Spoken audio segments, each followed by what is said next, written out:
भारत के शहर जयपुर के एक रेगिस्तानी इलाके थर के बियाबान में रेत के बीचों बीच कच्ची मिट्टी से बने एक घर में एक 70 साल का साधु बाबा अकेला रहता था। आज भी साधु बाबा सो रहा था। रात का समय था और रात गहरी हो चुकी थी कि अचानक दरवाजे पर खटखटाहट हुई। साधु बाबा की आंख खुल गई। उसने अपने आप से कहा, इस समय मेरे घर पर कौन हो सकता है?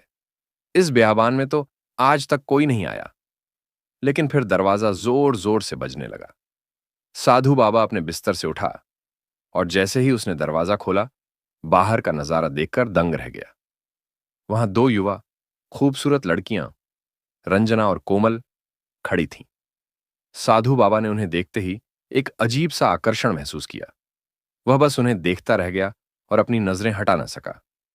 उसने पूछा, आप लोग कौन हैं और इस समय इस बेयाबान में क्या कर रही हैं? लड़कियों ने जवाब दिया, हम रास्ता भटक गई हैं। हम विजयवाड़ा जा रही थीं, लेकिन रास्ता खो बैठी। हमें अपने घर में एक रात गुजारने दें। सुबह होते ही हम रवाना हो जाएंगे। साधु बाबा उन्हें देखकर मंत्रमुग्ध हो गया था। उसने कहा, अंदर आ जाइए। लड़कियां घर में दाखिल हुईं। साधु बाबा ने उन्हें घर का एक कोना दिखाया और कहा, यहां सो जाइए। दोनों लड़कियां वहां लेट गईं और सो गईं। रात के आखिरी पहर में रंजना को महसूस हुआ कि कोई उसके पास खड़ा है। जैसे ही उसने आंखें हल्की सी खोलीं, उसने देखा कि साधु बाबा उसे अजीब नजरों से घूर रहा है। रंजना एक झटके से उठ बैठी और बोली, क्या हुआ? तुम यहां क्या कर रहे हो? साधु बाबा ने कहा, कुछ नहीं, तुम्हें ठंड लग रही होगी, इसलिए चादर देने आया था। रंजना और कोमल ने शुक्रिया अदा करके जाने लगीं, तो साधु बाबा ने कहा, कहां जा रही हो? तुम युवा लड़कियां हो और विजयवाड़ा यहां से बहुत दूर है। आज की रात और रुक जाओ, मैं तुम्हारे जाने का कोई इंतजाम कर दूंगा। लड़कियों ने कहा, नहीं, हमें जाना है। तब साधु बाबा उनके करीब आया। रंजना का हाथ पकड़ते हुए बोला, बस एक रात और रुक जाओ। रंजना ने गुस्से से हाथ छुड़ाया और कहा, क्या मतलब? साधु बाबा ने दूर हटते हुए कहा, मैं तुम्हारे जाने का इंतजाम करवा दूंगा। वह अभी भी उन्हें अजीब नजरों से देख रहा था, जैसे उसके दिल में कोई चाल चल रही हो। लड़कियां उसकी बातों में आ गईं और एक रात और रुकने पर राजी हो गईं। सारा दिन साधु बाबा उनसे नरमी और मोहब्बत से बातें करता रहा और उन्हें उसी तरह देखता रहा जैसे वह उनके करीब आना चाहता हो। रात हुई, लड़कियां कोने में अपने बिस्तर पर लेट गईं। साधु बाबा चुपके से उठा और धीमे कदमों से लड़कियों की तरफ बढ़ा।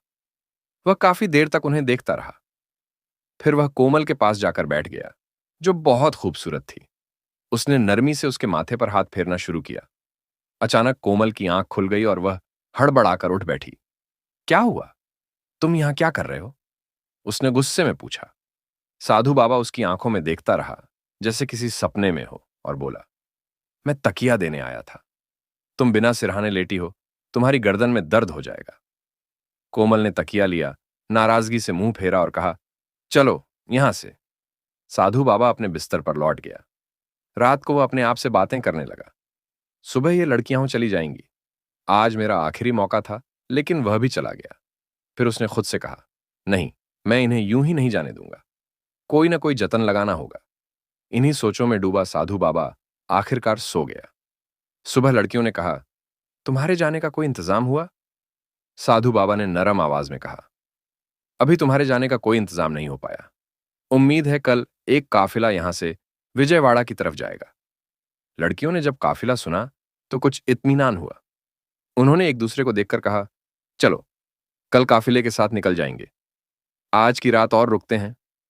साधु बाबा यह सुनकर दिल ही दिल में बहुत खुश हुआ। उसने सोचा, एक रात और मिल गई। सारा दिन वह दूर से बैठकर उन्हें देखता रहा। उसकी नजरें अब और भी गहरी हो चुकी थीं। रात ढली, लड़कियां अपने बिस्तर पर लेट गईं। साधु बाबा भी अपने बिस्तर पर लेट गया, मगर उसका दिल बेकरार था।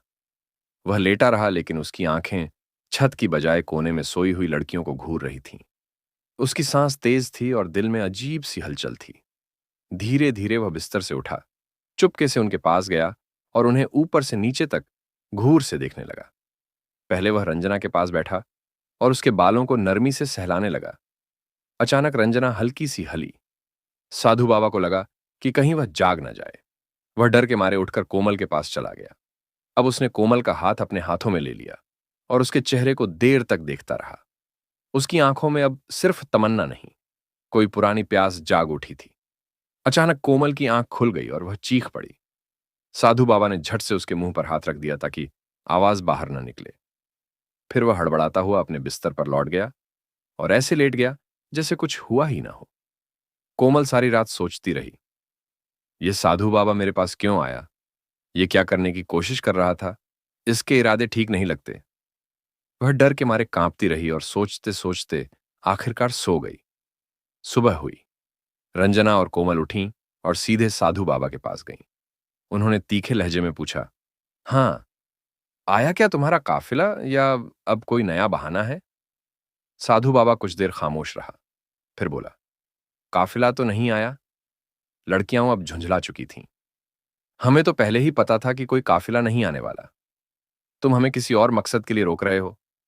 हमें सब समझ आ चुका है। अब हमें एक पल भी यहां नहीं रहना।